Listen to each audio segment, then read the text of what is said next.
I am Dr. Neeraja, Chief Fertility Specialist, Dr. Neeraja's Fertility and Gynec Center, KPHB 6th phase. So our main aim is to make you fertile. ఇంకొక topic incompetent or cervical insufficiency అంటే తెలుసుకుందాం. So కొంతమంది patients 5th మంత్లో abortions అయిపోతుంటాయి, 6th మంత్లో abortions అయిపోతుంటాయి, mid trimester అంటాం అంటే middle 3 months of ప్రెగ్నెన్సీలో abortions అయిపోతుంటాయి. జనరల్గా మనము cervical insufficiency or cervical incompetence doubt పడుతూ ఉంటాం.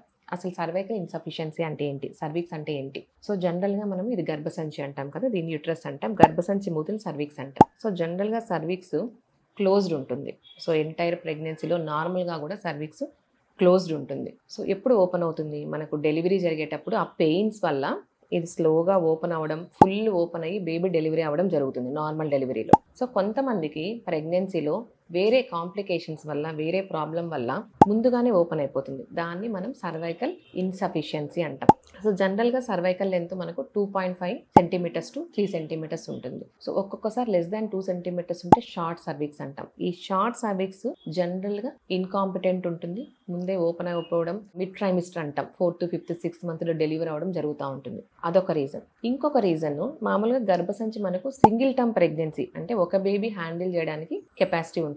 ఒక్కొక్కసారి ఐవీఎఫ్ వల్ల కానివ్వండి, న్యాచురల్ ప్రెగ్నెన్సీ వల్ల కానివ్వండి, ట్విన్స్ కానివ్వండి, ట్రిప్లెట్స్ అంటాం, 2 babies 3 babies ఉంటే యూట్రస్ మామూలు స్ట్రెచ్ అవ్వడం కంటే ఎక్కువ స్ట్రెచ్ అవ్వడం వల్ల ఈ వెయిట్ వల్ల కూడా ఒక్కొక్కసారి సర్వీక్స్ ముందే ఓపెన్ అవ్వడం జరుగుతుంటుంది. సో దీని వల్ల కూడా సర్వైకల్ ఇన్సఫిషియన్సీ రావడం, మిడ్ ట్రైమిస్టర్ డెలివరీ అయిపోవడం జరుగుతూ ఉంటుంది. ఇంకొక కాజ్ ఏమంటే, ఒక్కొక్కసారి ఈ సర్వీక్స్ ఏదైనా ప్రాబ్లం ఉండి, లైక్ రిపీటెడ్ సర్వైకల్ సర్జరీస్ అయ్యాయనుకోండి, సో ఏ పార్ట్కైనా సర్జరీ అయితే ఆటోమేటిక్గా వీక్ అయిపోతుంది. సో రిపీటెడ్ సర్జరీస్ ఏదైనా అయితే కూడా ఒక్కొక్కసారి ప్రెగ్నెన్సీలో ఓపెన్ అయిపోవడం జరుగుతూ ఉంటుంది. సో ఇంకొంతమందికి ఇన్హెరెంట్గా సర్వీక్స్ కొంచెం వీక్గా ఉంటుంది. సో వాళ్ళకు కూడా without any reason cervix open అయిపోవడం, డెలివరీ అయిపోవడం జరుగుతూ ఉంటుంది. సో దీన్ని మనం సర్వైకల్ ఇన్కాంపిటెన్స్ అంటాం. ఒకవేళ మనం డయాగ్నోస్ చేయగలిగాము, ఎలా డయాగ్నోస్ చేస్తామంటే, ఒకవేళ పేషెంట్కి మైల్డ్ సిమ్టమ్స్ ఉంటాయి, అంటే ఇది ఓపెన్ అవ్వడం వల్ల డల్ పెయిన్ రావడము, హెవీనెస్, లోయర్ అబ్డమెన్లో హెవీనెస్ రావడం, సో ఇది ఓపెన్ అయిపోవడం వల్ల కొంచెం వైట్ డిశ్చార్జ్ రావడము, తడిగా ఉండడము, అలా మైల్డ్ సిమ్టమ్స్ చెప్తుంటారు.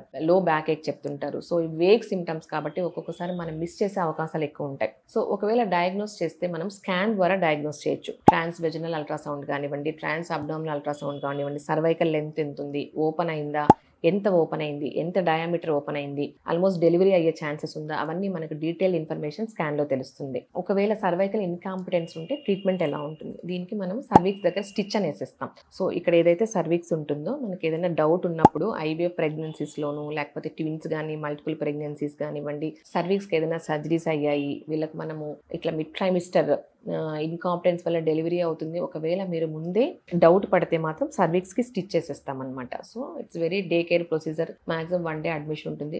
జనరల్ అనెస్థీషియాలో మనం సర్వీక్స్ స్టిచ్ చేస్తాము. వెరీ సింపుల్ ప్రొసీజర్, ఏమీ భయపడక్కర్లేదు. అండ్ ఒకవేళ స్టిచ్ చేయకపోతే ఏం ప్రాబ్లమ్స్ వస్తాయి? సో స్టిచ్ చేయకపోతే మనం అనుకున్నట్టు సర్వీక్స్ ఓపెన్ అయితే ఆ స్లోగా డే ప్రోగ్రెస్ అయ్యే కొద్దికి, మంత్స్ ప్రోగ్రెస్ అయ్యే కొద్దికి ఓపెన్ అయిపోవడం, డెలివరీ అయిపోవడం. సో మనకు almost 5th, 6th month, 7th monthలో డెలివరీ అయిపోతే మనము బేబీని లూజ్ చేసుకోవాల్సి వస్తుంది. సో ఇవి కాంప్లికేషన్స్ ఉంటాయన్నమాట. ఒకవేళ స్టిచ్ చేసుకున్న తర్వాత కూడా కొంచెం ప్రికాషన్స్ వాళ్ళు ఫాలో అవ్వాలి. లైక్ సెక్షువల్ ఇంటర్కోర్స్ అవాయిడ్ చేయడము, హెవీ వెయిట్ లిఫ్టింగ్, బెండ్ అవ్వడము, రిపీటెడ్గా బెండ్ అవ్వడము, అలాంటి పనులన్నీ కొంచెం అవాయిడ్ చేసుకోవాల్సి ఉంటుంది. So strict bed rest advice చేయం, కానీ ఈ లిమిటెడ్ కొంచెం హెవీ యాక్టివిటీస్, హెవీ ఎక్సర్సైజ్ కొంచెం లిమిట్ చేసుకోవాల్సి ఉంటుంది.